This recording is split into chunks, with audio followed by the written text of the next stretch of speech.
Kabanata 371. May mali.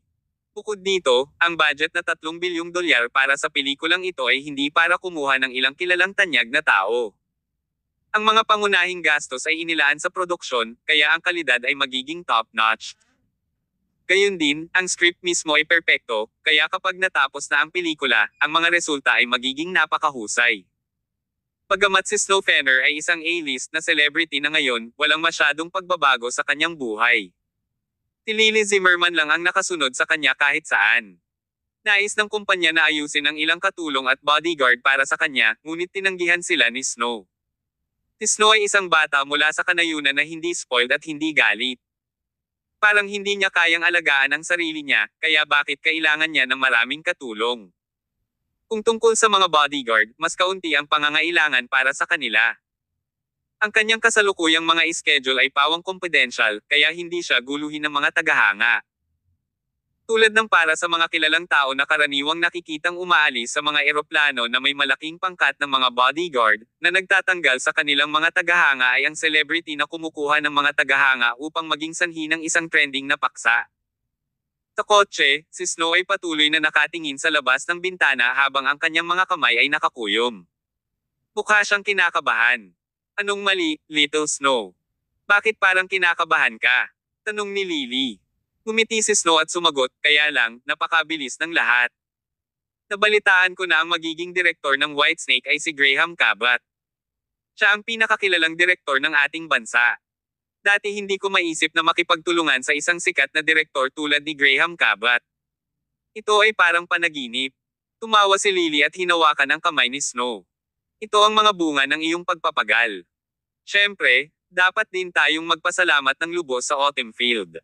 Kung wala ang Autumn Field, wala tayo sa kinalalagyan natin ngayon. Oo. Mariing tumango si Snow. Palagi akong tinuturuan ng aking mga magulang na maging mapagpasalamat sa buong buhay ko. Sinabi ko kay Sister Winifred ang tungkol sa balitang ito. Kung talagang magiging isang malaking bituin ako sa hinaharap, tiyak na hindi ako magsisikap sa pag-promote ng Autumn Field Group ni Sister Winifred. Hehe, Little Snow, hindi ba napakalaking bituin ka na ngayon? Ang MPV ay nagmaneho papunta sa parking lot ng isang malaking gusali at ang dalawang babae ay umakyat sa ikalimang palapag ng gusali. Ito ang venue ng lokasyon ng paghahagis ng Whitesnake. Pagdating sa loob, masigla silang tinanggap ng isang staff. Pagkatapos noon, pinahintay ng staff si Lily sa labas bago ihatid si Snow sa isang opisina, sinabing naghihintay ang direktor sa loob para kay Snow. Natarante si Lily. Bakit hindi makasama ang isang manager noong nakikipagkita ang celebrity sa direktor? Sa mga nakaraang kaso, ang mga tagapamahala ay kinakailangang sumama para sa mga negosasyon. Gayunpaman, sa pag-iisip na siya ay isang kilalang direktor sa bansa at maaaring iba ang kanilang mga pamamaraan, hindi ito pinansin ni Lily. Sa sandaling iyon, nakaupo si Lily sa lounge sa labas na may hawak na kape habang hinihintay si Snow. Napakaraming tauhan ang tumatakbo at mayroon ding mga may edad ng artista. Ozawa Maple. Noon lang, biglang may nakita si Lily na pamilyar na silhouette mula sa malapit na resting area. Sa sandaling iyon, nanginginig ang mga kamay ni Lily, at halos malaglag ang kape sa kanyang mga kamay. Bakit siya nandito? Bumilis ang tibok ng puso ni Lily nang may masamang pakiramdam na sumasalakay sa kanyang puso. Si Ozawa Maple ay kasalukuyang pinakasikat na adult video actress sa Japan. Biglang tumayo si Lily at inabot ang isang staff na dumaan. Hi, pwede ko bang itanong kung bakit nandito si Ozawa Maple? Hindi napigilan ng staff at sumagot, she's our production second female lead. Why can't she be here? Pangalawang babaeng lead. Naguguluhan si Lily. Hindi ba ito ang casting site para sa Whitesnake A Devastating Romance? Ito po, sagot ng staff. Anong rating na pelikula ito? Nagtawanan ng staff at gumuhit ng gamit ang kanyang daliri. Ito ay tiyak na isang malaking produksyon. Huwag mag-alala, bagaman hindi natin ito may premiere sa loob ng bansa, ito ay magdudulot ng malaking kaguluhan sa ibang mga lugar. Kinilig si Lily at mabilis na nilapag ang kanyang kape sa mesa bago tumalikod para sumugod sa opisina ng direktor. Pagpasok sa silid, nakita niya ang isang nakakatakot na eksena, isang malaking lalaki ang makikitang dinidiin si Snow habang ang isa ay sinusubukang tanggalin ang kanyang damit. Samantala, may balbas na lalaki na nakasalamin, may hawak na video camera habang tumabi sa kanila. Tumusok ang anit ni Lily. Ang balbas na lalaking ito ay tunay na isang kilalang direktor, ngunit hindi siya si Graham Cabot. Sa halip, binansagan siyang Graham Cabot sa industriya ng mga pelikulang pang-adulto. What are you guys doing? Tumigil ka agad. Buong lakas na nagpupumigla si Snow dahil baka sa mukha niya ang takot. Umungol si Lily at lumapit para sipain ang isa sa malalaking lalaki. Ang mukha ng balbas na direktor ay naging pangit at siya ay nagliliyab sa galit. Anong ginagawa mo? Tinatanong mo ako kung anong ginagawa ko. Galit na galit si Lily. Inagaw niya ang video camera mula sa mga kamay ng may balbas na lalaki at marahas na ibinagsak ito sa lupa hanggang sa ito ay mabasag. Pagkatapos noon, hinailan niya si Snow at tinungo ang pinto. Trying to run. Ulihin sila. Nairita rin ang balbas na direktor. Sa isang iglap, ilang maskuladong lalaki mula sa loob at labas ng silid ang hamarang sa landas ni Lily at Snow. Umiiyak si Snow sa sobrang takot. Tinangga siya ni Lily at may kumpiyansa na sinabi, "Huwag kang matakot, Little Snow. Sa akin dito, walang makakasakit sa iyo." Hindi nagyayabang si Lily. Sa katunayan, bago siya naging manager, siya ay isang kickboxing trainer. Habang sinusundan sila ng malalaking lalaki, natalo silang lahat ni Lily sa kombinasyon ng kanyang mga kamao at sipa. Pagkatapos noon, hinailan niya si Snow at tumakbo palabas ng pasukan. Kung ang isang tao ay hindi nakasaksi sa kanyang sariling mga mata, hindi nila maiisip kung gaano kalakas si Lily. It was wonder never nagdala ng bodyguard si Show.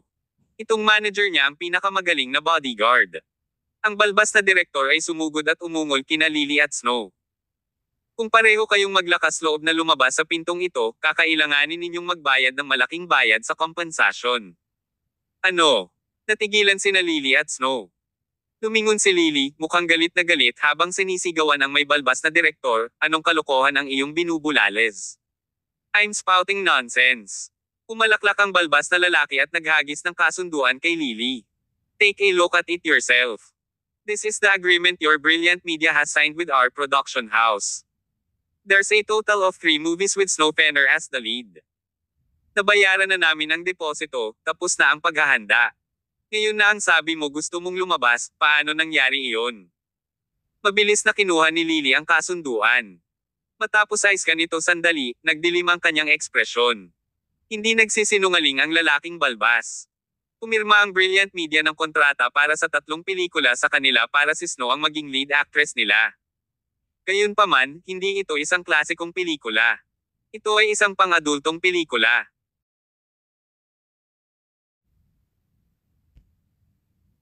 Kabanata 372. Niloko ng kumpanya. Paano ito nangyari? Kaagad, naramdaman ni Lily Zimmerman at Snow Fenner na nanginginig ang kanilang mga anit.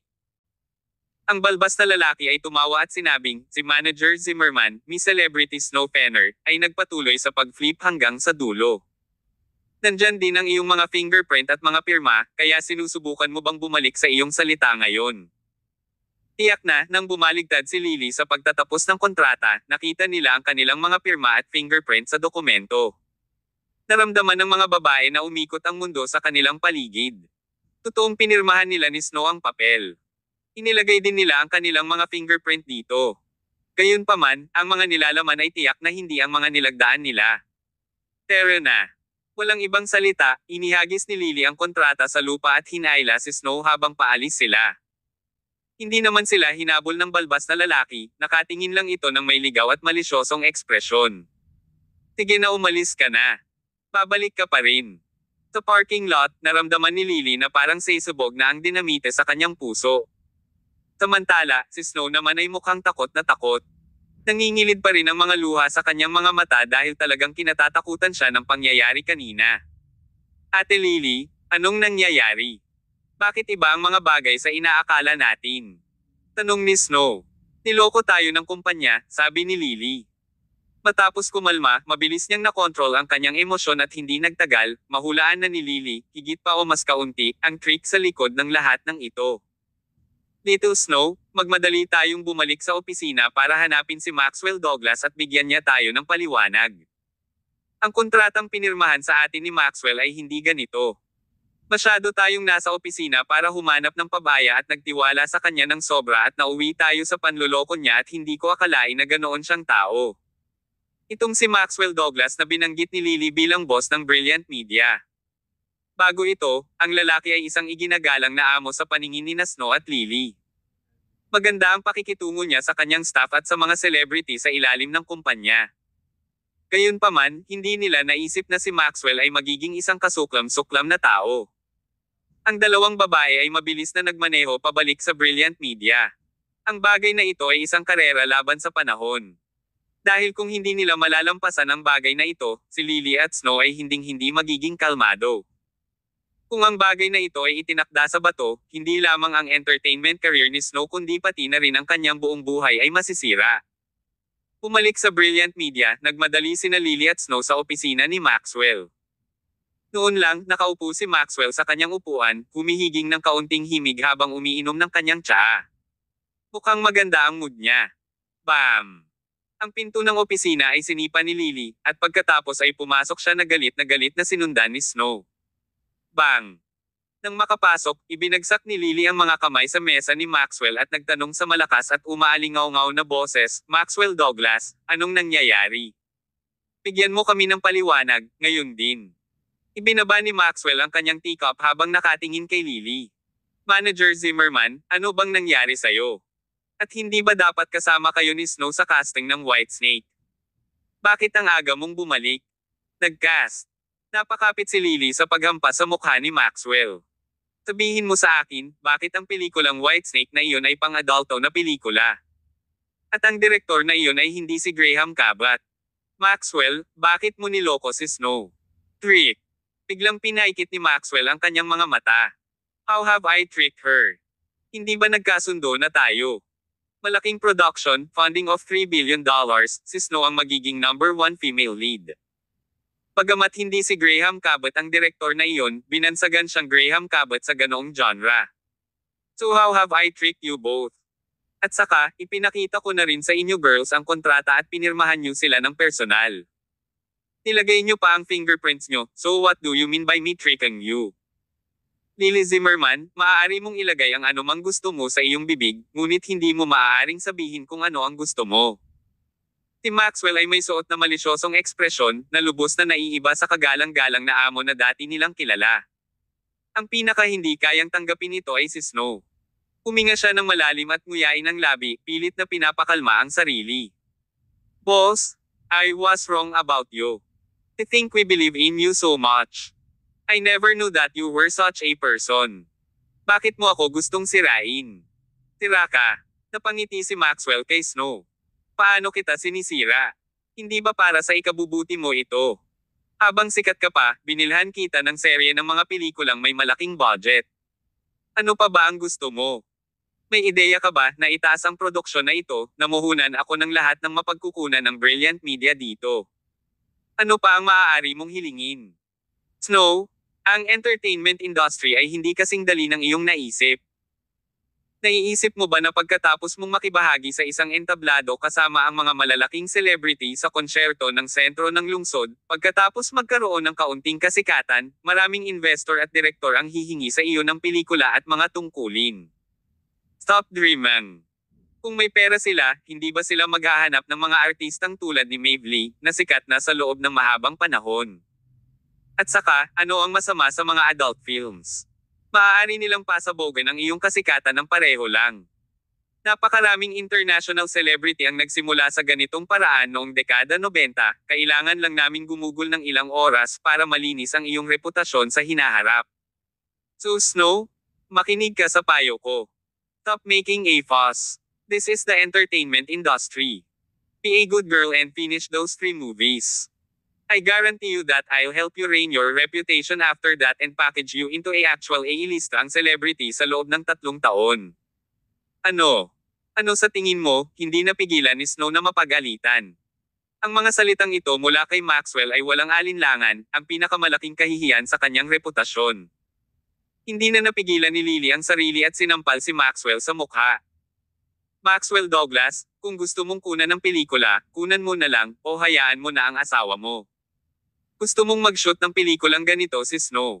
Never. Snow, tara na. Hinayla si Snow, tinungo ni Lily ang pinto. Matapos kumpirmahin ang sitwasyon, walang kabuluhan para sa kanila na manatili at magtalo. Kahit galit na galit si Lily, alam na alam niya ang susunod niyang gagawin. She needed to get a lawyer, the best lawyer she can find to settle this. Sa likod nila, tumawa ng malakas si Maxwell. Go! Sa tingin mo makakaalis ka na. Snow Fenner? Lily Zimmerman? Ikaw mismo ang lumagda sa dokumentong ito. Kung hindi mo masunurin tapusin ang shooting ng 3 pelikulang ito, hindi mo kakayanin ang kahihinatnan. For the sake of our previous relationship, if you choose to compromise now, I won't penalize you. But if you girls choose to be stubborn, don't blame me for showing you no mercy. Ano ka? Pasimpleng tinanggal ni Lily ang kanyang high heels at marahas na ibinato sa mukha ni Maxwell. Pagkatapos, ang dalawa ay lumakad palabas ng kumpanya na nagngangalit, habang ang mga nalilitong artista ay lumapit upang tanungin sila kung ano ang nangyayari. Bakit bigla silang nagtalo ng amo nang wala sa oras? Kabanata 373. Hindi ka makatakas. Ang mga artistang ito ay nagkaroon ng magandang relasyon kina Snow Fenner at Lily Zimmerman. Ang ilan sa kanila ay pinirmahan din sa Autumn Field, ngunit ngayon, sina Lily at Snow ay hindi sumasagot sa kanilang mga tanong habang nagmamadali silang lumabas sa mga pintuan ng Brilliant Media. Gayunpaman, kararating lang nila sa bulwagan sa ibaba nang may pumasok na grupo ng mga tao. Nangunguna sa grupo si Zane Lee at nasa likuran niya ang mga 8 malalaking lalaki na nakaitim na damit. Hindi ba ito si Celebrity Fenner at ang manager niya? Saan ka nagmamadali? Nagsalita si Zane sa isang misteryosong tono.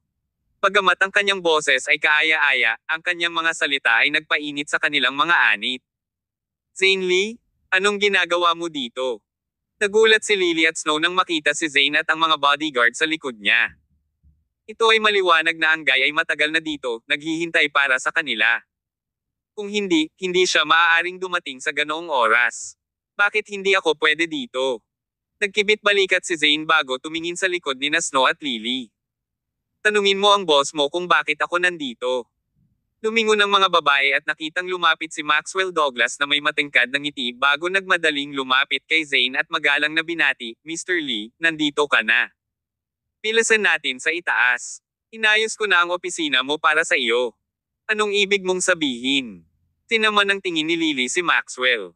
Maxwell Douglas, anong ibig mong sabihin? Hahaha. Dumobol ang tawa ni Zane. Great Manager Zimmerman, naglalaro ka lang, hindi ba? Hindi ba obvious? Nabili na ng Star Entertainment ang Brilliant Media sa mataas na presyo. At ako, si Zane Lee, ang magsisilbing presidente ng Brilliant Media. Ano? Bagamat nahulaan na nila, nang lumabas ang mga salita sa bibig ni Zane ay parang tinamaan pa rin ng kidlat sina Lily at Snow. Hindi katakataka na biglang nakita ni Maxwell na naging ibang tao. Kaya, matagal nang nakuha ng Star Entertainment ang Brilliant Media na may malaking halaga. Matagal na rin nilang inilatag ang bitag na ito at naghihintay na mahuli sina Lily at Snow. Lahat ito ay isang pukana na iyong binalak. Itinuro ni Lily si Maxwell, nagngangalit ang kanyang mga ngipin. Maxwell, hindi ko alam na napakahayop mo. Maxwell was wearing an expression that shows that he had no care for any consequences as he said with a ngiti, Brilliant Media's worth on the market is only about $1 billion. Star Entertainment has offered $2 billion to buy my company. There's no dahilan para tumanggi ako. Magpakabuti ka lang at gawin ang sinabi sa iyo. Nakatitig si Zane kay Snow, malamig na ngumiti. Ang isang hindi kilala na tulad mo ay gustong makipagkompetensya sa aking Star Entertainment at hamanin ang aking kapatid sa mga hitsura. Sino ka sa tingin mo? Gusto mo bang sumikat? Haha. I can guarantee you after these 3 movies, sisikat ka sa buong bansa, both North and South. And this is only the beginning. Mr. Douglas, sinabi sa akin na 5 taon kang pumirma ng kontrata sa Brilliant Media, di ba? Umalangaw-ngaw ang buong hall sa malalakas na tawa ni Zane. Sa sobrang galit, lumapit si Lily at sinipa si Zane. Namutla ang mukha ni Zane habang nakaluhod, napahawak sa kanyang pandiya sa sakit. Let's go? Snow. Hinayla ulit ni Lily si Snow habang papalayo sila. Gayunpaman, mabilis silang pinalibutan ng mga bodyguard ni Zane. Gaya ng inaasahan sa isang dating kickboxing trainer, hindi natakot si Lily nang makaharap ang isang grupo ng matipunong lalaki. Hindi nagtagal, nakipag-away siya at naglinis ng landas para sa kanya at kay Snow habang pareho silang tumakbo palabas ng Brilliant Media. Bam! May naghagis ng isang malakas na suntok kay Lily mula sa likuran. Pakiramdam niya ay parang tinamaan siya ng martilyo sa kanyang likuran, na paatras si Lily. Bagamat sinanay siya sa kickboxing at may kakaibang kakayahan, babae pa rin si Lily. Sa ilalim ng pagkubkob ng napakaraming malalaking lalaki, sa wakas ay hindi na siya nakatiis at bumagsak sa lupa. Ate Lily, okay ka lang ba? Bumangon ka na dali. Tinubukan ni Snow na tulungan si Lily na bumangon, na nataranta. Pero sa halip, bigla siyang itinulak ni Lily. Snow, tumakbo ka. Ate Lily, sabay na tayong aalis. Tumakbo. Kinagat ni Lily ang kanyang mga ngipin at bumangon bago sinipa ang isa sa humahabol na malalaking men. Quick, humanap ka ng ligtas na lugar at magtago. Tawagan mo si Miss Zia. Siya lang ang makakapagligtas sa'yo, iwan mo ako at tumakbo ka, dali. Maraming lalaki ang sumugod na magkasama, ngunit sila ay hinarang ni Lily na mag-isa. Inipon niya ang lahat ng kanyang lakas upang bumili ng mas maraming oras para kay Snow. Sa ilalim ng ganoong mga kalagayan, hindi nag-atubiling si Snow. Pinaso ng araw ang lupa, kumukulo ang kanyang mga paa. Sa isang iglap parang natunaw ang medya sa paa ni Snow. Nagngangalit ang kanyang mga ngipin, hindi pinansin ni Snow ang nagninangas na kirot sa kanyang mga paa at tumakbo sa galit. Sa kanyang likuran, binugbog ng malalaking lalaki si Lily hanggang sa mahulog ito sa batis ng dugo. Hahabulin sana nila si Snow sa mga kalye, ngunit naging pula lang ang mga traffic light. 12 ng mga sasakyan ang dumaan kaya napilitan silang huminto. Noon, lumiko si Snow sa isang sulok at nawala sa kanilang paningin. Ano? Ano na? Nakatitig sa direksyon kung saan nawala si Snow, nag-alab sa galit si Zane. Wala nang pakialam kung mahuli siya ng paparazzi, nagmamadali siyang lumabas. Ano ba kayong nakatayo dyan? Kunin mo siya. Tinusuntok at sinisipa ni Zane ang mga bodyguard niya. Pagkatapos, lumapit siya kay Lily at tinapakan ang mukha nito. Ano sa tingin mo, hindi siya makakatakas? Yumuko si Zane para hilahin ang buhok ni Lily na may masamang tingin sa mukha. You're her guardian. With you in my hands, she will be back. Habang nagsasalita ay umayos si Zane na sinasabunutan pa rin ang buhok ni Lily. Pagkatapos, kinaladkad niya ito na parang patay na aso na puno ng dugo ang katawan papunta sa isang MPV na nakaparada sa malapit. Tanghali noon, bandang 1 PM sa Wolf's Den ng Con City. Dati, ang mga miyembro ng Wolf's Den ay laging aktibo sa gabi at nagpapahinga sa araw. Gayunpaman, habang nagbabago ang kanilang kaisipan, kahit na sa araw, ang mga miyembro ng Wolf's Den ay masigla gaya ng dati, gamit ang iba't ibang paraan upang sanayin ang kanilang sarili. Lalo na pagkatapos ibalik ni Matthew Collins at ng iba pa ang isang serye ng mga battle video mula sa Thailand, lalo silang naging panatiko. Nag-drive si Tyr papunta sa Wolf's Den at dumiretso sa training grounds. Kabanata 374. Mga 8 pagbabago sa kulungan ng lobo. Pagdating, nakita ni Tyr Summers si Matthew Collins sa labas ng training ground na walang suot na sando at may metal na kadena, na kasing kapal ng kanyang palso na nakatali sa kanyang katawan habang hinihila niya ang 1,000 kilo na maliit na truck, habang naglalap sa Wolf's Den. Totoo, nagawa lamang ni Matthew na iangat ang kanyang lakas sa panahong ito salamat sa kakaibang ideya sa pagsasanay na ito. Noong una, pick-up truck lang ang kaya niya. Gayunpaman, ngayon, maaari na niyang hilahin ang isang maliit na truck. Ito ang kanyang araw-araw na homework. Ang lakas ng pagsabog mula sa malalakas na kalamnan na iyon ay talagang nagbigay ng matinding pakiramdam. Nagpatuloy si Tyr sa paglalakad. Nang makita niya si Tyr, hindi tumigil si Matthew bagkus ay ngumiti lang siya at binati si Tyr bago nagpatuloy. Tinabihan lang siya ni Tyr ng good luck bago pumasok sa Wolf's Den. Sa loob, lahat ay paspusang nakikipaglaban. Basang-basa sa pawis, maliban kung naubos nila ang lahat ng enerhiya sa kanilang katawan at hindi na makagalaw, ang mga taong ito ay hindi titigil upang magpahinga. Samantala, isang malaking kristal na screen ang nakasabit sa dingding sa harap ng Wolf's Den. Sa screen ay isang walang katapusang nakalop na video kung ano ang kinunan ni Matthew at ng iba pa. Mula nang ibalik nila ang video mula, sa wakas ay naunawaan na ng lahat dito ang kasabihang "There's always someone better than you." Ang paggago sa kanilang mga ugat ay isang surge ng frenzied blood na nag-apoy. Kung ikukumpara sa pagnanais na maging mas malakas, ang pakiramdam na ito ay hindi mailarawan sa mga salita. Para silang nabaliw, ang mga taong ito ay hindi hihiga hanggang sa sila ay mapagod hanggang sa puntong hindi na nila maiangat ang isang daliri. Sa sandaling iyon, ang screen ay naglalaro ng isang eksena ng White Eyes Ivory Dragon's crazed battle sa 10 mga elite ni Orpheus sa base ng kalaban. Noon, nakatayo sa paligid si Matthew at ang apat pa, may hawak na mga teleponong may high definition na camera para i-record ang mga kilos ni Ivory Dragon mula sa iba't ibang anggulo. Kahit na binagulan ng 10 beses ang video na ito, nabigla pa rin ang kanilang oo sa panunood nito.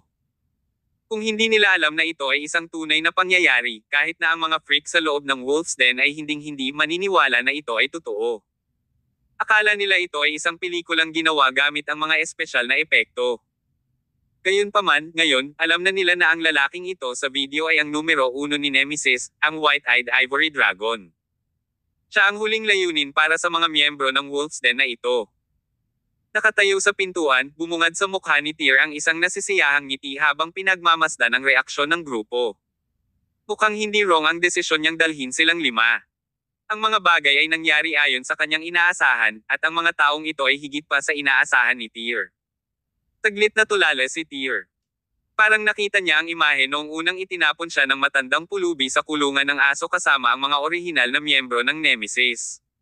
Ito ay kung saan siya nakipaglaban sa kanyang paraan sa tuktok kasama ang kanyang mga kapatid sa grupo. Mga kapatid, buhay si Nemesis. Nakikita ba ninyo ito? Huminga ng malalim si Tyr at bumulong sa sarili. Nang mga sandaling iyon, tumulo ang luha sa kanyang mga mata. Pagkatapos, tumingin si Tyr kay Torbert Octavius.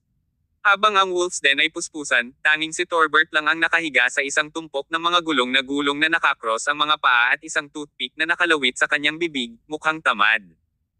Lumapit si Tyr sa hina't umupo sa gulong katabi niya. Puno ng sarili mo. Pinaningkitin ni Tyr ang kanyang mga mata kay Torbert na nakahiga pa rin sa mga gulong, ngunit walang kapintasan sa kanyang tono. Parang inasahan niyang magiging ganito ang ugali ni Torbert. Ang aking mga pamamaraan sa pagsasanay ay iba sa kanila. Matamlay pa rin si Torbert gaya ng dati. You should be aware as well na iba ang itinuro sa akin ng Beggar King. Habang nagsasalita siya, itinuro ni Torbert ang kristal na screen. Ang mga kasanayan at estilo na ginagamit ng taong ito ay nasa iyong anino. Tinuruan mo na siya dati, hindi ba? Hindi ko masasabi na tinuruan ko siya. Umiling si Tyr. Noon, inihagis din ako sa isang lugar na katulad ng Wolf's Den ni Master. Nandoon ang lalaking ito, at palagi kaming nag-aaway. Ang mga kasanayan at estilo ng pakikipaglaban na iyon ay isang bagay na natutunan niya sa akin noong nakikipaglaban kami. Isang talento. Napangiti ang labi ni Torbert. No wonder he's such a freak. I think the student has exceeded the master. Right? Between you and him? Sinong mas malakas? Walang ideya. Umiling si Tyr. He's now known as Regal Palace's #1 God of War. Pero simula nang itinatag ko ang Regal Palace, hindi na niya ako inaway. Bakit hindi? Natarante si Torbert. Dahil ba ikaw ang pinuno ng palasyo? Hindi.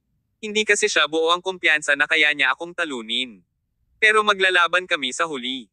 Dito, pinag-aralan muli ni Tyr si Torbert. Nararamdaman ko tuloy na hindi ka sumama sa akin sa ibang bansa noon dahil inutusan ka ni Master.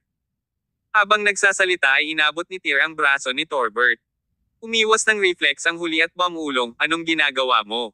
Tinusubukang molestiyahin ako. Bugbugin mo. Nagdilim ang ekspresyon ni Tyr. Hindi niya masabi kung mental ba talaga si Torbert o nagkukunwari lang siya. Spill. Ano ang itinuro sa iyo ni Master noon? Shoo. Walang itinuro sa akin ang matandang pulubi na yon. Pinilit niya lang akong mag-focus sa pagmamakaawa. Kampi lang yata siya. Siguro dahil hindi ako kasing ganda mo. Gustong-gusto ni Tyr na suntukin si Torbert hanggang mamatay, pero pinigilan niya ang sarili. Mayroong ilang mga bagay kung hindi gustong sabihin ni Torbert kahit na binatukan siya ni Tyr hanggang sa mamatay. Si Torbert ay hindi kailanman umimik ng kahit isang salita. Maya-maya lang ay nag-ring ang phone ni Tyr. Ito ay isang tawag mula kay Winifred. Winifred, anong meron? Tanong ni Tyr matapos tanggapin ang tawag. Tunog ng labis na pagkabalisa si Winifred sa telepono. Mahal, nasaan ka na? Pilasan mo, may nangyari. May nangyari. Pumalabog ang puso ni Tyr. Sa pag-aakalang nagkaroon ng gulo si Winifred ay agad siyang hindi mapakali. Winifred, anong nangyari dyan? Okay ka lang. It's not me. It's Snow. She was tricked by her company, and it was a scheme plotted by Star Entertainment's Zane Lee. I don't know the specifics, but Snow is in danger right now, ani Winifred. Zane Lee. Tanong ni Tyr. Habang nakahiga sa tabi niya, agad na umikot si Torbert, mukhang excited. Nagdulot na naman ba ng gulo ang brat na yon? Lumingon si Tyr upang makita ang isang bakas ng pananibik na kumikinang sa mga mata ni Torbert at naramdaman ang kanyang anit na tumusok.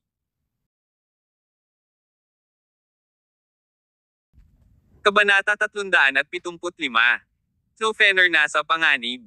Pwede bang hindi ka ganito? Natahimik si Tyr Summers. Kung magpapatuloy ka sa pagkilos at talagang magiging ganito, huli na ang lahat para umiyak ng luha ng panghihinayang. Hehe. Ginamit ni Torbert Octavius ang kanyang tatlong daliri na kamay para panasan ang laway sa gilid ng kanyang bibig. Sinong nagsabi sa iyong nagdadrama ako? Habang nagsasalita siya, tumalon si Torbert sa mga gulong ng scrap at proactive na nagalok, dahil ang magandang batang iyon ay nangangahas na manggulo muli, sasama ako sa iyo para alagaan siya. Hindi siya tinanggihan ni Tyr. Nang marinig kung gaano ang pagkataranta ni Winifred sa telepono, hindi na siya nang ahas na manatili pa at nagmamadaling lumabas ng Wolf's Den kasama si Torbert. Master, number 1, saan kayo pupunta? May laban pa ba? Nang si Matthew Collins, na hinahatak ang kanyang maliit na truck sa pasukan, ay nakitang nagmamadaling umalis sina Tyr at Torbert, mabilis niyang itinali ang kanyang bakal na kadena at tumakbo papunta sa kanila. Maglaro ka sa ibang lugar. Tinulak ni Torbert si Matthew. Tila casual niyang itinulak siya, ngunit nagawa ni Torbert na mapa-address ng ilang hakbang ang matipunong si Matthew. Inis na itinaas ni Matthew ang kanyang kamao, gusto itong bagsakan kay Torbert ngunit natigil ito nang titigan siya ni Tyr. Pagkatapos noon ay sumakay na sina Tyr at Torbert sa sasakyan at umalis sa Wolf's Den. Si Tyr ay hindi kailanman pumunta kay Winifred ngunit nakuha ang mga detalye ng insidente mula sa kanya sa pamamagitan ng isang tawag sa telepono. Pagkatapos, pinadalhan niya si Winifred ng numero ni Snow habang patungo siya sa airport, nagpaplanong sumakay ng eroplano papuntang Stellar City. Ang Con City ay humigit kumulang 600 kilometro ang layo mula sa Stellar City, at mayroong isang itinalagang eroplano na lumipad mula sa Con City patungo sa Stellar City. Gayunpaman, dahil sa hindi gaanong madalas na mga flight at isang kinakailangang oras ng paghihintay, kakailanganin nilang maghintay ng hindi bababa sa 3 oras bago makarating sa Stellar City. Gayunpaman, ito ay mas mabilis pa rin kaysa sa pagpunta sa pamamagitan ng kotse. Nang makasakay sina Tyr at Torbert sa eroplano, bandang 6:00 na ng gabi. Kalahating araw na ang lumipas mula nang makatakas si Snow mula sa Brilliant Media. Pagkaalis ng eroplano ay tinawagan agad ni Tyr si Snow. Gayunpaman, naka-off ang kanyang telepono. Nasa loob ito ng inaasahan ni Tyr dahil kasalukuyang nasa mapanganib na sitwasyon si Snow. Sa pag-aalala na baka masubaybayan siya, maaari lamang niyang i-off ang kanyang telepono. Si Tyr ay maaaring umupo at maghintay, kaya binalak niyang dumiretso sa Brilliant Media kasama si Torbert. Gayunpaman, sa sandaling sumakay sila ng taxi, nag-vibrate ang telepono ni Tyr na may papasok na notification sa WeChat. Naging friend request iyon. Sa sandaling tinanggap ni Tyr ang kahilingan, ang kabilang partido ay nagpadala sa kanya ng isang lokasyon ng sabay-sabay at wala ng ibang tugon. Driver, punta ka dito? Sabi ni Tyr habang nakalagay ang phone niya sa dashboard ng driver. Nagdilat ang mga pupils ng driver ng taxi at sumagot, "Bro, yan ang lumang Central Hospital sa desyerto na bahagi ng syudad. Tumidilim na, kaya kung maaari ay ayaw kong pumunta doon." "Bakit hindi?" Exaggerated na sagot ng taxi driver, "Dahil haunted doon." "Bulto." "Yeah. A few years ago, may na-diagnose na may cancer doon. Dahil sa sobrang sakit sa mental state niya, sinindihan niya ang mga kurtina ng ward at nasunog ang buong ospital. Mahigit 10 tao ang namatay sa apoy na iyon. Mula noon, ang ospital ay inabandona hanggang ngayon, at sa tuwing lumulubog ang araw ay may maririnig kang umiiyak mula doon." Kahangahangang paliwanag ng driver ng sasakyan. Napangisi si Tir at pasimpleng naglabas ng 1,000 pera at inihagi sa harap ng driver. Sure thing, bro. Hang tight. We'll get there in 20 minutes, huni ng taxi driver. Makalipas ang 20 minuto, bumaba sina Tir at Torbert sa dating Central Hospital ng lungsod. Sa ngayon, unti-unting dumidilim ang langit. Habang tinitingnan nila ang abandonadong ospital, talagang nagbigay ito sa kanila ng eerie feeling. Nasira ang malaking metal na lock sa mga gate. Malinaw na nabasag lang ito ng kung sino. Takot ka ba sa multo? Napalingon si Tir kay Torbert, nakangiting tanong. Nagkibit balikat si Torbert. Ang sementeryo ang tahanan ko, kung saan tayo pinapakain ng mga alay. Sa tingin mo ba natatakot ako sa multo? Hehe. Sabay tawa ng dalawang lalaki. Nung mga pulubi pa sila, basta nakasilong sa kanila, sa kabaong pa sila natulog noon. Matatakot kaya sila sa ganito? Pagkatapos noon, naglakad ang dalawa patungo sa abandonadong gusali ng Central Hospital. Sa sandaling iyon, sa loob ng Central Hospital. Sa madilim na pasilyo, ang magkabilang gilid ng mga dingding nito ay pinaso na itim at ang lugar ay nabugbog, na naglalabas ng pinaghalong kemikal at bulok na malansang amoy. Ang mga gutom na daga ay sumugod sa mga guho at isang naguguluhan na magandang girl ay walang ingat na tumatakbo sa mga bulwagan bago pumasok sa isang ward. Hindi alam ni Snow na magiging napakasama ni Zane Lee sa kanyang mga pamamaraan. Nang makatakas siya sa Brilliant Media, bago pa man niya maplano ang susunod niyang galaw, napansin niyang tila maraming tao sa Stellar City ang naghahanap sa kanya. Sa pamamagitan ng kapangyarihan ng Star Entertainment, ginamit ni Zane ang underground na impluwensya ng lungsod at nag-alok ng reward na $5 milyong para sa paghuli kay Snow. Ipinalampan niya sa mga tao sa ilalim ng lupa na maaari nilang gawin ang anumang gusto nila sa kanya bago siya pabulaikin sa sandaling mahuli nila si Snow. Ito ay naging nakakaintriga. Ang kasikatan ni Snow ay sumikat kamakailan, na naging diyosa na iniidolo ng maraming tao. Kung mahuli nila siya, hindi lamang sila makakakuha ng malaking bayad, ngunit maaari din nilang lumunin ang diyosa. Kaya, bakit hindi? Sa buong hapon, si Snow ay tumatakbo, sa wakas, pagod, siya ay dumating sa dating Central Hospital ng lungsod. Dahil isa itong kilalang pinagmumultuhan na gusali sa Stellar City, naisip ni Snow na kung magtago siya dito, hindi maglalakas loob ang mga taong iyon na habulin siya. Gayunpaman, ang hindi niya inaasahan ay ang mga underground hooligan ay hindi takot sa multo. Tinamba nila si Holy Emperor Guan para walang kasamaan na makagambala sa kanila. Sa loob ng ward na nababalot ng alikabok, nanginginig si Snow sa isang sulok. Mukhang haggard at tensyonado, para bang anumang minuto ay babagsak ang kanyang katinoan. Umalangaw-ngaw ang mga yabag sa labas sa koridor. Alam ni Snow na narito ang mga humahabol sa kanya. Napapikit siya at napabuntong hininga, sa takot na baka may magtulak ng pinto at pumasok. Gayunpaman, ang anumang maaaring magkamali ay magkakamali.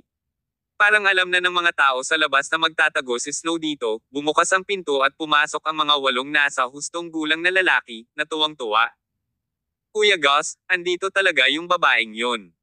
Itinuro ng isa sa mga lalaki si Snow, na nakayuko sa isang corner habang tuwang-tuwa siyang napabulalas.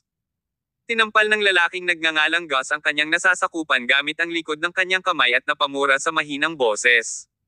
Ano ang sinisigawan mo? Bulag ba ako? Ang ospital na ito ay puno ng mga taong sumusubok na mahuli ang babaeng ito. Tinusubukan mo bang akitin sila dito? Bagamat sinampal ang nasasakupan, hindi man lang siya nagalit. Nakangiting sabi niya, "Got it, Kuya Gus." Yung mga buffon sa labas takot na takot sa multo para pumasok, hindi daw pwedeng magtago dito yung babae. Buti na lang matapang si Kuya Gus ko at dinala kami dito sa jackpot. Kabanata 376. Multo. Habang nagsasalita sila, nilapitan ng ilang lalaki si Snow Fenner na may pilyong ngiti. Naiinip na sila. Hold up. Anong ginagawa nyo? Pabulong na sambit ni Kuya Gus. Madilim ang kanyang ekspresyon. Kuya Gus, nag-announce ang Star Entertainment na nakuha na nila ang Brilliant Media. Itong Snow Fenner na ito ay isang artista sa ilalim ng Brilliant Media, kaya ngayon ay kabilang na siya sa Star Entertainment. Sabi ng Star Entertainment, once we capture her, pwede muna natin siyang kunin bago ibigay sa kanya para sa gantimpala. Hihihi, Kuya Gus. I think this environment here is actually pretty nice. Ano ka ba? Inampis ni Kuya Gus ang likod ng ulo ng kanyang nasasakupan. Diba sinabi ko lang sa'yo na may iba na humahabol sa babaeng ito? Tons of people outside are looking for her. Are you really trying to attract those people here? Totoo yan. Ang subordinate na ito ay hinimas ang likod ng kanyang ulo sa pagkabigo. Kung gayon, Kuya Gus, ano ang dapat nating gawin ngayon? Itali mo siya. Kapag dumilim na, aalis na tayo sa likod ng pinto. Kapag bumalik tayo sa base natin, haharapin natin siya, bilin ni Kuya Gus. Sigurado. Inilabas ang tape na kanilang inihanda, ang mga lalaki ay nilapitan si Snow ng may pananabik. Gustong sumigaw ni Snow, ngunit ang kanyang bibig ang unang tinatakpan ng kanilang tape. Tinubukan niyang lumaban at lumaban, ngunit paano siya mananalo laban sa mga lalaking ito? May nagabot ng sigarilyo kay Kuya Gus at sinindihan ito. Umawak si Brother Gus at ngumiti ng malawak kay Snow. Siya ay nasa isang napakahusay na mode. Sumakay ka na dali. Nakakatakot ang lugar na ito. Mabilis na itali mo siya, at umalis na tayo. Umalaklak ang nasasakupan at lumingon sa kanyang pinuno. Kuya Gus, hindi ko alam na natatakot ka sa bagay na iyon. Sabi ko sa'yo hindi sila totoo. Walang multo sa mundo. Gayunpaman, katatapos lang magsalita ng subordinate na ito nang biglang natigilan si Kuya Gus. Bumagsak ang sigarilyo sa pagitan ng kanyang mga daliri, at sa isang sandali, naramdaman niyang nag-freeze ang dugo sa kanyang katawan. Hindi lang si Kuya Gus, naramdaman din ng kanyang mga nasasakupan ang pagtusok ng kanilang anit. Takot silang napatingin sa bintana. Hindi naman pwedeng nagkataon lang diba?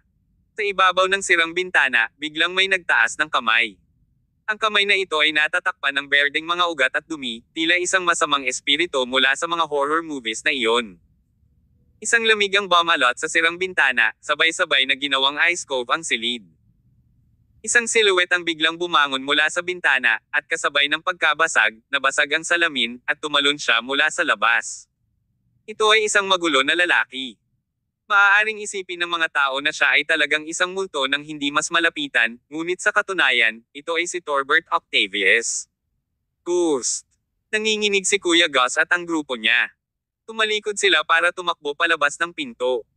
Gayunpaman, nakarating lang sila sa koridor nang may makita silang anino na naglalakad patungo sa kanila sa madilim na dulo ng hallway. Ang nilalang ay nakatapak sa mga labi, dinudurog ang basong bote ng gamot sa kanyang paanan. Sa sandaling iyon, bumagsak ang pag-iisip ng grupo ni Brother Gus. Hindi lang sila, pati si Snow ay naiiyak na sa sobrang takot. Hinailan ni Torbert ang mga lalaki sa tabi ni Snow at sinimulang ihagis silang lahat palabas. Pagkatapos noon, tumingkayad siya sa tabi ni Snow at ngumisi ng nakakaloko.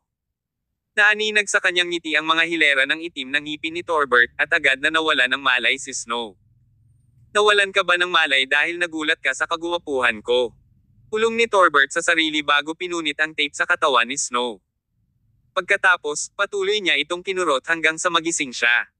Nang imulat ni Snow ang kanyang mga mata at makita ang hitsura ni Torbert, muli siyang himateyan. Nagulat si Torbert at mabilis na sinabing, "Huwag kang mahimatay. Kahit gwapo ako, dahil yun sa malakas na genes ng parents ko. Walang kinalaman sa akin yun. Huwag kang mabalisa. Tinala ako ni Tear Summers dito para tulungan ka." Sabay-sabay sa casting set ng Whitesnake. Sa loob ng malaking studio, hawak ni Zane Lee ang isang tabako sa kanyang kamay, sunod-sunod na puff. Nakakatakot ang ekspresyon niya, parang galit na galit. Pumasok sa pinto ang isang lalaking nakasuot ng itim at may ibinulong sa tenga ni Zane. Nang marinig siya ni Zane, nagalit siya. "Basura. Basura kayong lahat. Ang dami nyo, pero walang makahuli kahit isang babae." Pasimpleng sinampal ni Zane ang lalaki bago tumayo.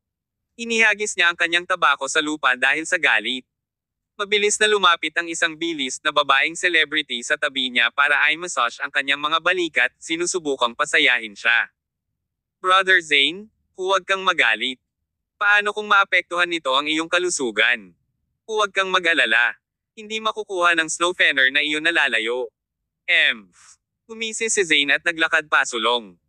Sa isang sulok, si Lily Zimmerman ay nakalupasay na may dugo sa buong katawan. "Hanggat nasa kamay ka, hindi ako naniniwala na makakatakas si Snow Fenner." Pinulot ni Zane ang tabako na itinapon niya sa lupa, hinayla ito, at marahas na itinusok ang nasusunog na dulo sa mukha ni Lily. Dahil sa eksenang ito, tumibok ang balbas na direktor at ang mga anit ng B-list celebrity. Sa malaking screen, ipinakita sa misa si Zayn Lee bilang isang mainit na ginoo. Sa katotohanan, ang kanyang katauhan ay isa ring mainit at mabait na tao. Gayunpaman, sino ang nakakaalam na sa ilalim ng balat na ito, si Zayn ay isang walang awa na tao. Zayn Lee, hindi ka magtatagal. Tisno ang brand ambassador ng Autumn Field. Kapag may nangyari sa kanya, hindi ka mapapatawad ni Autumn Field, ungol ni Lily. Hihihi, Autumn Field. Sa pagbanggit ng grupo ni na Autumn Field at Tear, nangangati ang mga ngipin ni Zayn sa galit. Ang ibig mong sabihin ay Tear Summers, hindi ba? Siya ay talagang makapangyarihan sa Cop City, at hindi ako magiging walang isip para labanan siya. Pero ito ang Stellar City ng Astral Province. Kahit gaano siya kaagresibo, maglalakas loob ba siya na pumunta dito at kagatin ako? Parang tinamaan ng husto ang mental state ni Zayn, ilang beses niyang sinipa si Lily. Pagkatapos nito, bumaling siya sa may balbas na direktor at sinabing, 3 pelikulang iyon ng Snow Fenner ay tiyak na mangyayari. At bago iyon, babayaran kita ng kaunting interes. Isa itong kasalukuyang sikat na manager sa ating Southern Region, kailangan mong gawin siyang mas maganda sa camera para sa preview ng pelikula. Ahaha, don't worry, young Master Lee. This is my expertise. Pamantong hininga ang balbas na lalaki, kaluskos ang kanyang mga kamay. Lumabas si Zayn ng studio at pumunta sa lounge sa labas. Noon, marami na sa mga tauhan sa casting site ang natanggal sa trabaho, kaya halos walang laman ang lounge. Umupo si Zayn sa sofa sa lounge at nagsindi ng panibagong tabako. Kabanata 377. Capra. Agad namang lumapit ang B-list female celebrity at nagpamasahe. Kuya Zayn, kalahating araw na, ngunit hindi pa rin nahuhuli ang Snow Fenner na iyon. Sa tingin mo ba ay pumunta talaga siya sa Con City para hanapin si Tear Summers? Kung ginawa niya, marahil ay dinala na ni Tear Summers ang kanyang mga tao sa ngayon. Dahil dito, bumungad sa tono ng female celebrity ang pag-aalala. Bakas ang takot sa kanyang mga mata. Maging ang photoshoot sa Swampville City o sa konsyerto ng sentro ng lungsod, ang babaeng bituin na ito ay naruroon sa parehong mga insidente. Kaya naman, alam niya ang galit ni Tear. Ang tao ay si Satanas sa lupa. Hanggang ngayon, sa tuwing naaalala niya ang mga eksena ng mga nakaraang insidente, nararamdaman pa rin ng babaeng celebrity na ito ang kanyang anit. Hihihi, yun lang ang inaasam ko. Tumikim si Zayn, biglang kumislap ang isang madilim na kislap sa kanyang mga mata. Natulala ang female celebrity. Agad niyang tinanong, Kuya Zayn, kung talagang darating si Tear Summers, hindi ka ba natatakot? Nagtinginan ng mga tao sa paligid niya. Gustong sabihin ng female celebrity na nakakatakot ang mga tao sa paligid ni Tear. Pero, bago pa man siya makatapos, pinutol na siya ni Zayn. Hindi lang si Tear Summers ang may malalakas na manlalaban. Sa totoo lang, interesado akong malaman kung ang mga random na hayop sa paligid niya ay may kukumpara sa taong kinuha ko ngayon.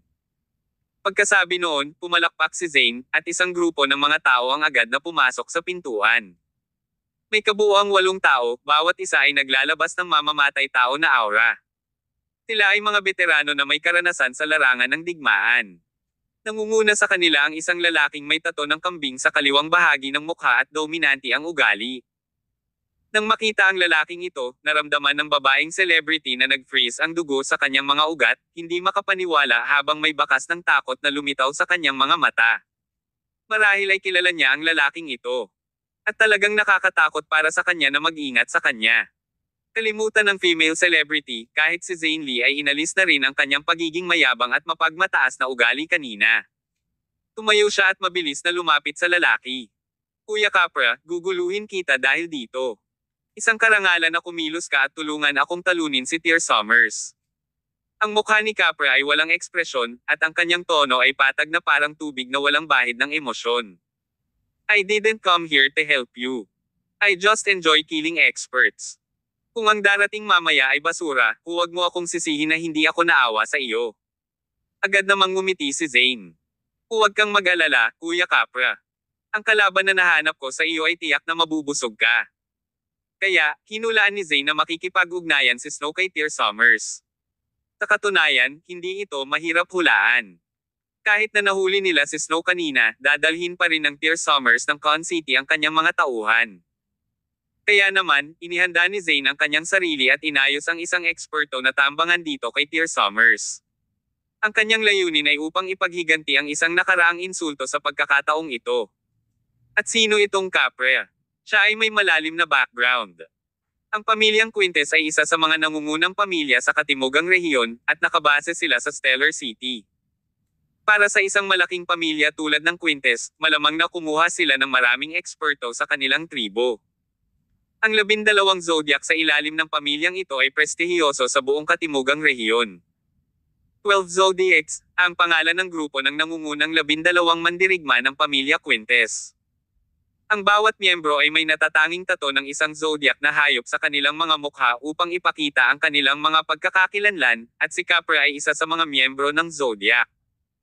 Si Capra ay itinalaga ng Panginoon ng pamilya Quintes sa kanyang unang tagapagmana, si Julian Quintes, at si Maeve Lee ay nobya ni Julian Quintes.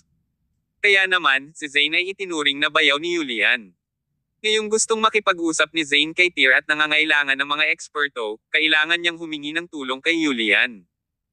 Tinamba ni Julian si Maeve at masasabing yumuko sa bawat kalooban niya. Nang humiram si Zane sa isang eksperto, kusang loob na ipinahiram ni Julian si Capra sa kanya. Sa tulong ni Capra, maaaring magtiwala si Zane. Kahit gaano kalakas si Tear Summers at ang mga taong nakapaligid sa kanya, kay Zane, hindi sila kalaban ni Capra. Kuya Capra, dali, halika, at maupo. Ini-attempt to flatter, inimbitahan ni Zane si Capra na maupo sa sofa bago bumaling sa nalilitong babaeng celebrity. Anong nakatayo ka dyan? Pilasan mo at ipamasahe mo si Kuya Capra. Ang isinagot ng female celebrity, na natarante sandali. Anong ibig mong sabihin? Insulto ba ang pagpapamasahe kay Kuya Capra? Ulalas ni Zane. Mabilis na umiling ang female celebrity, at nag-aalangan na lumapit kay Capra. Samantala, si Capra ay nakaupo sa sofa, hinihimas ang kanyang malabakal na mga daliri na parang isang mabangis na hayop na naglilinis ng kanyang mga kuko, naghahanda na manghuli ng kanyang biktima. Bagamat isinasagisag si Capra bilang isang kambing, sa katunayan siya ay mas mabangis kaysa sa isang lobo. Lumipas ang oras at pinakanak ang umalangaw-ngaw mula sa studio ang mga hysterical na iyak ni Lily. Mukhang hindi siya nakikipagtulungan kaya inatake siya ng may balbas na direktor, umaasang matatalo siya sa pagsusumit bago siya magsimulang gumawa ng pelikula. Nagsimulang makaramdam ng pagkabalisa si Zane dahil dumilim na ang kalangitan, ngunit wala pa ring senyales ng pagpapakita ni Snow kay Tear. Ang una ay nagtitiwala na lalaki ay naging hindi mapalagay. Nalaman ba ni Tear Summers in advance na magkakaroon ng ambush, kaya hindi siya nagpapakita? Subconsciously, napalingon si Zane kay Capra at sa grupo ng mga lalaking dinala niya. Si Capra ay mukhang walang pakialam, tulad ng kanina. Gayunpaman, habang siya ay mas composed, mas nakaramdam ng takot si Zane. Kung talagang hindi sumipot si Tear ngayong gabi, hindi makakapagbigay ng paliwanag si Zane kay Capra. Gayunpaman, nang si Zane ay nalilito, biglang nagmula ang mga hiyawan mula sa studio. Ang sigaw na ito ay nanggaling sa balbas na direktor. Ano ang nangyayari? Biglang tumayo si Zane sa sofa. May nangyayari sa loob ng studio. Sa sandaling iyon, may malaking butas sa bintana ng studio. Pumasok si Torbert Octavius sa bungad at tinalo ang balbas na direktor sa isang suntok. Si Torbert Octavius ay isa ring oddball. Hindi pa siya nakapasok sa mga regular na channel ngunit pinili niyang pumasok sa mga bintana. Hindi inaasahan ng lalaking balbas na may biglang aakyat sa bintana. Wala na siyang oras para mag-react at nabugbog na siya sa paligid. Hindi lang siya, pati ang dalawa pang matipunong lalaki na kanina pa nakatayo ay natalo rin ni Torbert. Lumingon si Torbert. Nang makita niya si Lily Zimmerman na nababalutan ng dugo at pinahirapan ng labis, ang nakakapasong apoy ng galit ay agad na nag-alab sa loob ng kanyang puso. Ito ay masyadong barbaric. Kabanata 378. Demonyo, mula sa impyerno. Matapos mamulong sa sarili, kinuha ni Torbert Octavius ang isang letigo mula sa lupa at brutal na hinampas ito sa balbas na direktor. Ikaw talaga. Noon pa lang ay sumugod na si Zane Lee sa studio kasama ang kanyang dalawang bodyguard. Nang makita niyang hindi sinasadyang sumulpot dito si Torbert ay marahas na ng inag ang puso ni Zane. Dahil sa reflex, napaatras si Zane. Kahit pakiramdam niya ay siya ang may kapangyarihan sa sitwasyong ito, hindi pa rin niya kayang harapin si Torbert dahil masyadong nakakatakot ang pulubing ito. Napansin din ni Torbert si Zane sa entrance. Itinaas ang letigo sa kanyang kamay, ngumiti siya kay Zane, na nagpapakita ng mga hilera ng itim na ngipin. What a coincidence. We meet again. Marahil ito ang tadhana natin na itinalaga ng langit. Naramdaman na lang ni Zane ang pagtusok ng kanyang anit. Anong tadhana? Puro ka lang demonyo. Isang agresibo. Kuya Capra, lumitaw na ang kalaban. Tulungan mo ako. Tigaw ni Zane habang pasuray-suray na pabalik sa gulat. Samantala, sa lounge, narinig ni Capra ang sigaw ni Zane para humingi ng tulong, ngunit wala siyang balak bumangon. Napatingin siya sa mga nasasakupan sa paligid niya. Tumango ang mga tauhan niya at pumasok sa studio. Nagsimulang yumigting ang mga daliri ni Capra bago kumukulot na parang mga kuko ng hayop na may kapangyarihang dumaloy sa kanila. Wala siyang planong pumasok sa studio dahil naramdaman niya ang matinding aura na pumutok sa entrance. Isa itong eksperto. Isang tunay na eksperto. Isang dalubhasa sa antas na kahit si Capra ay hindi pa nararanasan noon. Gayunpaman, sa isang malakas na manlalaban na tulad niya, ang pakikipagkita sa isang makapangyarihang dalubhasa na tulad nito ay lalo pang nagpa-excite kay Capra. Sa wakas ay tumayo si Capra. Ang kanyang mga daliri ay nakakulot na parang beast claws. Ang bawat daliri ay umaapaw sa lakas ng pagsabog. Sa ngayon, pumasok na si Tyr sa pintuan kasama si Snow Fenner na sumusunod sa kanya. Mukhang kinakabahan si Snow. Noong una, gusto ni Tyr na maghintay siya sa labas, ngunit nag-alala si Snow kay Lily at nagpumilit siyang pumasok sa loob para isama siya. Ikaw ba si Tyr Summers? Nang makapasok si Tyr, unang nagsalita si Capra. Ang una niyang tahimik na tono sa wakas ay nagpakita ng mga pahiwatig ng ripples. Expert ka talaga. Nararamdaman din ni Tyr ang aura ng isang malakas na mandirigma mula sa pagkatao ni Capra. Gayunpaman, kahit na makapangyarihan si Capra, hindi niya maihahambing kay Zeppelin Wayne at Sword Freak. Kaya naman, sa mga mata ni Tyr, isa lamang langgam ang lalaking ito. Talagang gusto kong makipaglaban sa mga malalakas na tao dahil natutuwa ako sa proseso ng pagkatalo sa ekspertong iyon hanggang sa mamatay. Baka sa ekspresyon ni Capra ang excitement at bangis. Sumunod, ibinaba niya ang kanyang kanang kamay, at ang kanyang mga daliri ay nag-iwan ng 5 gasgas sa leather sofa na parang bakal. Kumilos si Capra. Tulad ng kanyang pangalan, ang lalaki ay matulin at maliksi. Sa isang kisap mata, nauna na si Capra kay Tyr. Inatake ng kanyang mga kuko si Tyr sa parehong lugar na siyang leeg ng huli. Ito ang natatanging paraan ni Capra laban sa kanyang mga enemies. Gamit ang kanyang mabangis na kuko upang mapunit ang lalamunan ng kalaban, ang bilang ng mga eksperto na napatay niya sa pamamaraang ito ay lumampas sa bilang ng mga daliri sa kanyang 2 kamay. Gayunpaman, sa pagkakataong ito, hindi na agad mapatay ni Capra ang kanyang kalaban tulad ng dati. Basag. Sa isang kisap mata, itinaas ni Tyr ang kanyang kamay at hinawakan ang mga daliri ni Capra. Sa malakas na pagyuko at kaluskos, ang malakoko ng mga daliri ni Capra ay nabali lahat ni Tyr. Yes! Huminga ng malamig si Capra. Marahil ay hindi niya akalain na madaling madaig ng isang tao ang pamamaraang ito. Bago pa man siya makapag-react ay hinawakan na ni Tyr ang kaliwang kamay niya. Hindi.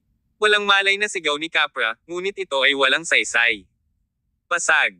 Ang kaliwang kamay niyang parang kuko ay naging paari ng manok. Bam! Itinaas ni Tyr ang kanyang paa at sinipa si Capra sa lupa. Ito ang expert na kinuha mo para harapin ako. Parang dismayado si Tyr habang sinulyapan si Zane na kakalabas lang ng studio. Masyadong mahina. Pagkasabi noon, tumingkayad si Tyr at pinalo ng suntok ang likod ni Capra. Bam! Parang sumabog ang dibdib ni Capra, bumukas pa ang mga floorboard sa ibaba niya na parang sapot ng gagamba. Ang tinaguriang Capra ng 12 Zodiacs ng pamilya Quintes ay natalo sa isang suntok mula kay Tyr. Walang salitang makakapaglarawan sa nararamdaman ngayon ni Zane. Parang biglang namatay ang liwanag sa mundo niya. Anong sitwasyon ito? Tulad ng isang poste na kahoy, si Zane ay nakaugat sa lugar. Ang kanyang mga pananaw sa mundo ay lubos na nadurog. Iyon ang 12 Zodiac ng pamilya Quintes, isang nangungunang eksperto sa buong katimugang rehiyon. Tinasabing ang mga kuko ni Capra ay maaaring maghiwa ng bukas na metal at mga bato, ngunit hindi man lang niya nagawang ipakita kay Tyr ang lakas ng kanyang mga kuko kanina. Ito. Hindi makapaniwala si Zane habang patuloy na umaatres sa studio.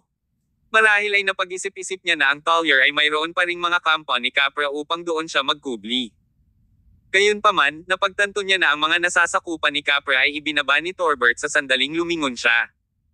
Ngayon, hawak-hawak ni Torbert ang letigo at humahalaklak ng malakas habang hinahampas ito sa katawan ng mga lalaki.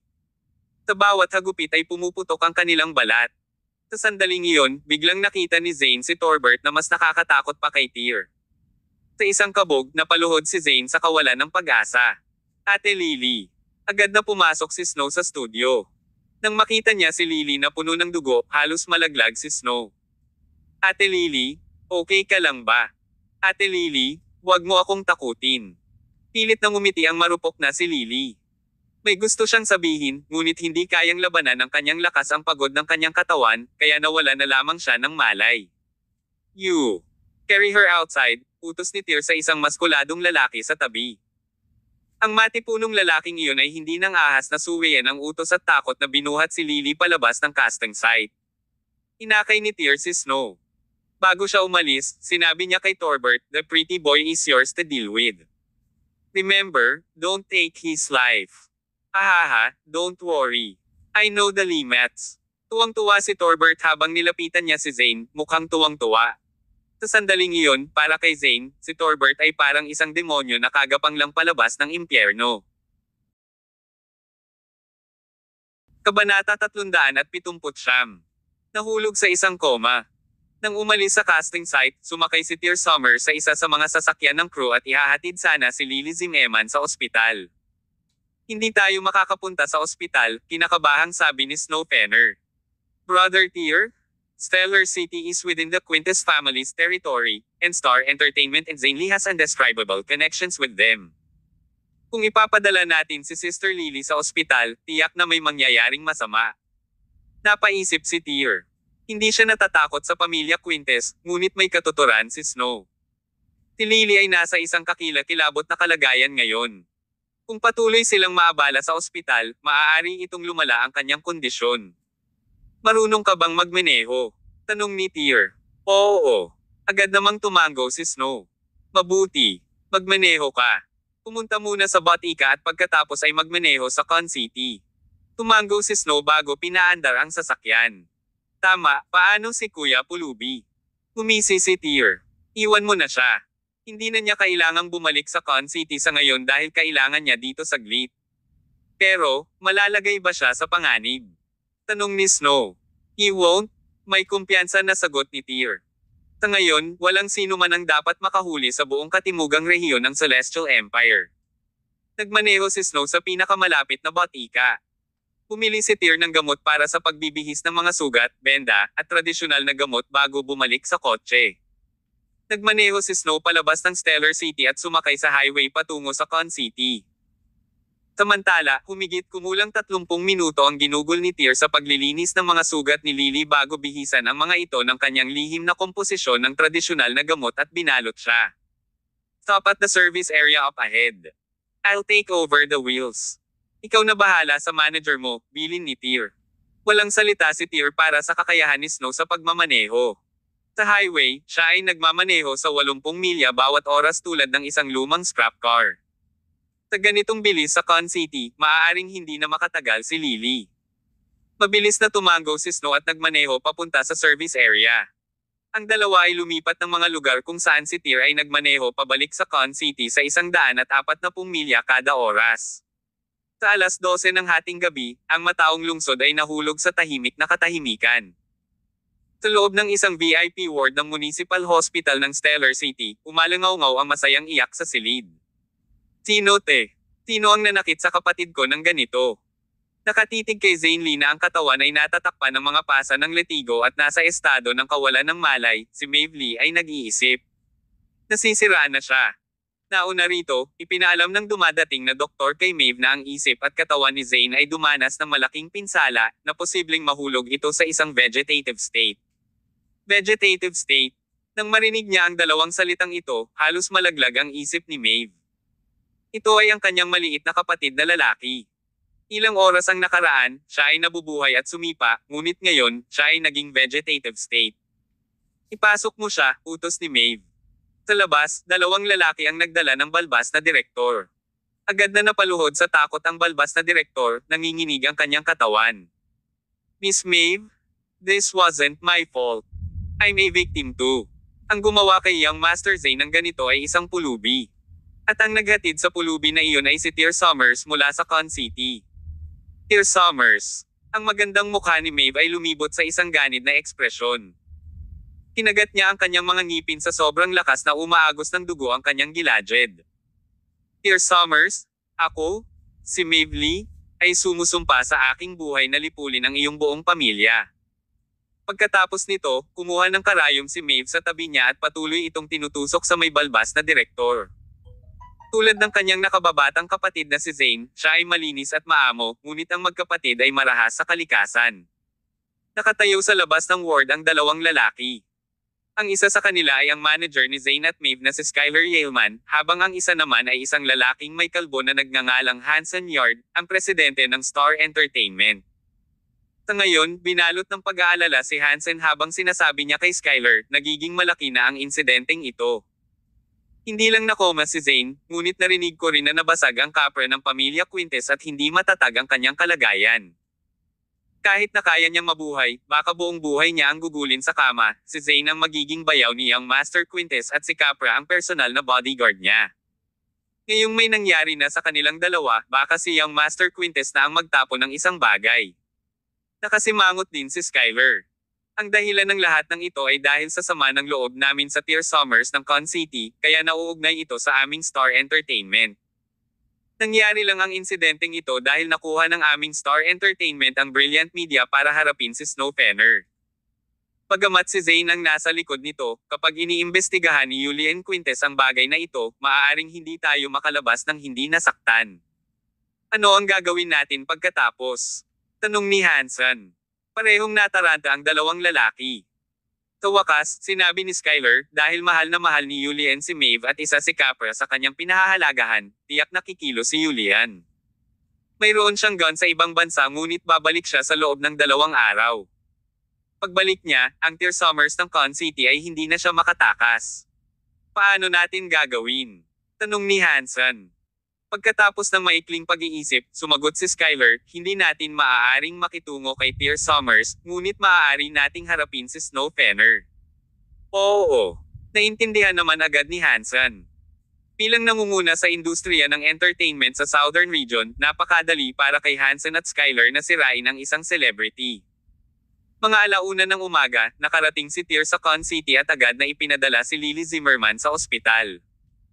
Sa totoo lang, pagkatapos siyang linisin ni Tear, hindi na kailangang pumunta si Lily sa ospital, ngunit para sa pag-iingat sa kaligtasan, ipinadala pa rin siya doon.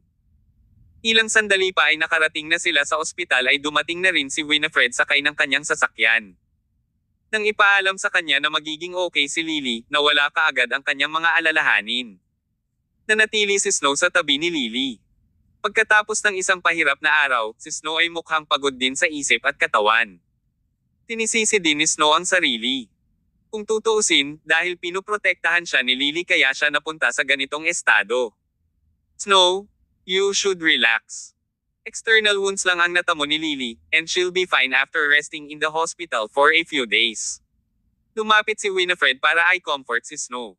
Gusto rin niyang sundan siya ni Snow pabalik ng mansyon para mag-shower at magpalit ng damit dahil mukhang bogbog na bogbog si Snow ngayon.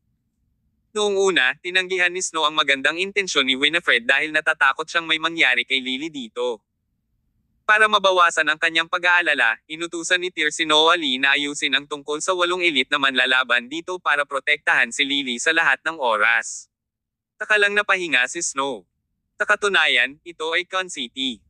Sino sa mundo sa loob ng lungsod na ito ang mangangahas na hawakan ng mga tao ni Tear Summers? Kabanata 380. Emergency. Kahit na gusto ni Zane Lee na ipadala ang kanyang mga tauhan upang harapin si Lily Zimmerman, maaaring hindi makadaan ang mga taong iyon sa hangganan ng Con City. Pumalik sa Lunar Mountain, naligo si Snow Fenner at nagpalit ng damit ni Winifred Zia. Siya ngayon ay nagmukhang isang bagong bloomed na lotus, maganda ang pagkakatayo. Snow, ano ba talaga ang nangyari? Bakit biglang naging ganito? Tanong ni Winifred. Hanggang ngayon, hindi alam ni Winifred ang buong kwento. Nang magkaroon ng contract signing si Autumn Field sa Brilliant Media para sa ilan pang artista, nakilala ni Winifred si Maxwell Douglas. Noon, nag-iwan ng magandang impresyon si Maxwell sa kanya at hindi niya tinutuklas si Winifred bilang isang taong gagawa ng ganito. Kasalukuyang gulong-gulo ang isipan ni Snow, kaya hindi niya maiayos ng maayos ang kwento ng ilang sandali. Sa kanilang tatlo, tanging si Tear Summers lang ang malinaw. Simple lang. Nakuha ng Star Entertainment ang Brilliant Media sa magandang presyo, at sa ilalim ng mga tukso ng pera, niloko ni Maxwell si Snow. Itinuring na ngayon si Snow na isa sa amin, at higit pa sa ilang awayan namin ang Star Entertainment. Pagkatapos magdusa ng napakalaking sakit, pagkatalo noong nakaraan, hindi lang nila ito hahayaan. Hindi ko inaasahan na gagamit din sila ng mga kasuklam-suklam na pamamaraan laban kay Snow. Dahil dito, natahimik si Tear saglit bago nagtanong, tama, ang taong nabugbog ko ay parang hindi isang regular na tao. Dapat ay eksperto siya mula sa isang prestihiyosong pamilya. Alam mo ba ang kanyang pagkakakilanlan? Kuya Tear, ibig mo bang sabihin yung lalaking may tato na mountain goat sa mukha? Tanong ni Snow. Tama iyan. Tumango ako. Sumagot si Snow, isa siya sa 12 zodiacs ng pamilya Quintes, at sikat na sikat sila sa Astral Province. The Quintes family. Biglang sumimangot si Winifred. Ang numero unong pamilya ng Astral Province, ang Quintes. Matapos makapasok ang Autumn Field sa Prime City, ang kanilang susunod na direksyon ng pag-unlad ay ang timog na rehiyon ng Celestial Empire. Kaya naman, nakolekta ni Winifred ang mga detalye tungkol sa mga kilalang pamilya at malalaking korporasyon sa Timog, at kabilang sa mga ito ang impormasyon tungkol sa pamilya Quintes. Oo, tumango si Snow. Iyon ang pinakakilalang pamilya sa buong Southern Region. Bakit ang pamilyang Quintes ang magiging bakang ng Star Entertainment? Dahil dito, bumalatay ang pagkabalisa sa ekspresyon ni Winifred. Bagamat maliit na bahagi lamang ng mga detalye ng pamilya Quintes ang alam niya, sapat na iyon para takutin siya. Sila ay, walang duda, isang napakalaking tribo sa Timog. Si Maeve Lee kasi ang girlfriend ng tagapagmana ng pamilya Quintes na si Julian Quintes. May balitang engaged na sila next month, ibig sabihin, malamang na si Maeve ang magiging young madam ng Quintes family in the future. Matagal nang kumakalat ang bagay na ito sa buong Stellar City. No wonder. Lalong sumimangot si Winifred. Habang pinagmamasdan ni Tear ang nag-aalalang ekspresyon ni Winifred, natatawa siya. I say, sweetheart, anong kinakabahan ka? Ngunit ito ang pamilyang Quintes sa Timog. Mula sa daan-daang piling pamilya sa katimugang rehiyon, ang pamilyang Quintes ay maaaring kabilang sa nangungunang sa 5. Tama si Winifred. Ang pamilya Quintes ay tunay na makapangyarihan sa Timog. Maging ang South River King, ang pamilyang York ni Carson York, ay parang isang maliit na bangka kumpara sa isang malaking barko tulad ng Quintes. Umalaklak si Tear. Gaano man siya kalakas, mas makapangyarihan ba siya sa asawa mo? Taglit na natigilan si Winifred. Tama iyon. Gaano man katatag ang pamilya Quintes, mas malakas ba sila kaysa sa kanyang asawa? Tinulyapan ni Tear sina Winifred at Snow bago sinabing may kumpiyansa, stop thinking about it. Gabi na. Magpahinga ka na. Kung ano ang susunod na mangyayari, maging Star Entertainment man o ang pamilyang Quintes ang kumikilos, I'll be here to take. Ako na ang bahala sa mga bagay-bagay. At ayon, naghanda na silang tatlo para matulog. Gustong matulog ni Tear kay Winifred pero tumanggi si Winifred. Pinilit niyang matulog kay Snow. Pakiramdam ni Tear ay walang magawa. Mukhang sa mga susunod na araw ng pananatili ni Snow dito, hindi na magkakaroon ng asawa si Tear. Tama. Kailangan kong ayusin ang Star Entertainment ng mabilis para makauwi si Snow. Kinaumagahan habang unti-unting lumiliwanag ang langit, nagising si Winifred sa nakakatang na ringtone ng kanyang telepono. Kagabi, napuyat siya hanggang alas 3 ng umaga, nakikipag-chat kay Snow, kaya hindi pa siya ganap na puyat ngayon. Ini-slide ang screen para tanggapin ang tawag, inilagay niya ang telepono sa kanyang tainga, at ang balita mula sa kabilang dulo ay agad siyang nagising. Ano? Ang taong tumatawag ay mula sa Departamento ng Operasyon ng Autumn Field. Sila ang namamahala sa pag-iimpake at pagpopromote ng kanilang mga ambasador ng tatak tulad ni Snow at sa ngayon, tila nababalisa sila. President Zia, Mula alas 6 ng umaga ngayon, maraming negatibong balita tungkol kay Miss Snow Fenner ang sumabog sa buong internet. Nagkagulo ngayon ang web. Ang ilan sa mga paksa ay nakapasok sa nangungunang 10 pinakamainit na ranking sa paghahanap ng Weibo at ito ay nagdudulot ng malaking epekto sa ating tatak ng autumn field sa kasalukuyan. Ang aming mga produkto ay nahaharap sa maraming kahilingan ng refund online. Napabuntong hininga si Winifred. Anong klaseng negatibong balita? President Zia, please take a look at the internet. Nakipag-ugnayan na ako kay Mr. Henry Walker para humingi ng tulong. Lumalaki pa rin ang isyong ito. Kung hindi natin ito agad sugpuin, hindi lang ang entertainment career ni Miss Fenner ang masisira, ngunit ang mga pagsisikap ng autumn field online ay mababawasan din sa wala. Natapos ang tawag, at ang puso ni Winifred ay nakaramdam ng salungatan. Hindi siya mapakali sa mahabang panahon. Paglingon kay Snow, nag-iisip si Winifred kung sasabihin ba sa kanya ang balita nang mapansin niyang nagising na si Snow. Nakaharap kay Winifred ang back profile ni Snow habang patuloy na ini-scroll ang balita sa kanyang telepono. Nabasa na ng kanyang luha ang kanyang unan. Snow, nagising ka na. Lumingon si Snow, mukhang agrabyado at walang magawa. Nakatitig sa kanya, naramdaman ni Winifred na parang tinusok ng karayom ang puso niya. Nang tingnan niya ngayon si Snow, para bang tinitignan niya ang sarili niyang refleksyon noong 1 taon na siyang binubuli. Maliban sa pakiramdam na nawawala at walang magawa, wala na siyang ibang magawa.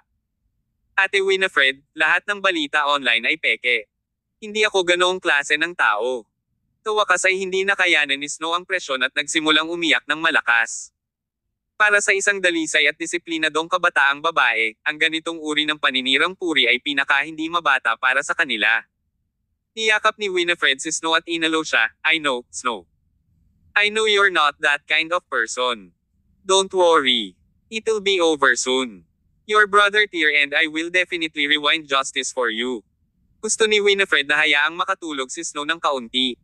Gayunpaman, pagkatapos ng naturang balita, paano siya makakabalik sa pagtulog? Pagkaalis ng kama, mabilis na nagbihis ang mga babae bago kumatok sa pinto ng kwarto ni Tyr.